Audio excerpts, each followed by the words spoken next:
President Trump has repeatedly disparaged the impeachment inquiry. He maintains that he did nothing wrong and claims his actions had nothing to do with politics. But a second intelligence official was reportedly alarmed by President Trump's dealings with Ukraine. The New York Times, citing two people briefed on the matter, says the official is weighing whether to file his own formal whistleblower complaint and testify to Congress. According to the Times, the second official is among those interviewed by the Intelligence Community Inspector General to corroborate the allegations of the original whistleblower. We reached out to the White House for comment on that, but so far we have not heard back. The impeachment inquiry directly reached the White House yesterday evening when three Democratic committee chairmen subpoenaed for documents related to communications between President Trump and the president of Ukraine. The chairmen say President Trump forced their hand here after ignoring repeated requests for documents, requests that began with a letter in early September. White House Press Secretary Stephanie Grisham previously criticized the request as wasted time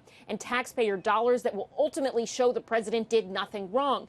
She then went on to say, quote, "The Dems can continue with their kangaroo court. The president will continue to work on behalf of this country." President Trump is on Twitter today trying to hammer home the same point.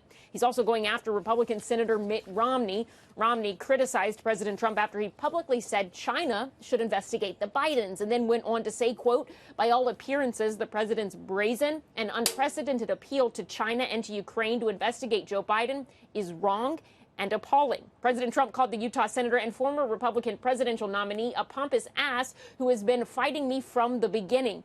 Sources tell Fox News the White House is going to send a letter to House Speaker Nancy Pelosi next week, most likely on Monday, telling her the White House will not hand over any documents until a full House vote is held on the impeachment inquiry. The subpoena Democrats sent to the White House yesterday evening seems to address that possibility. It says a vote is not necessary to conduct the investigation, and a demand like that is outside of modern precedent.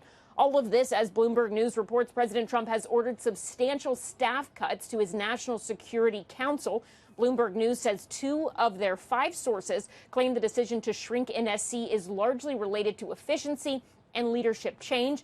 But it is worth noting the whistleblower complaint mentions the National Security Council, and there are reports that the whistleblower was detailed to NSC for some time.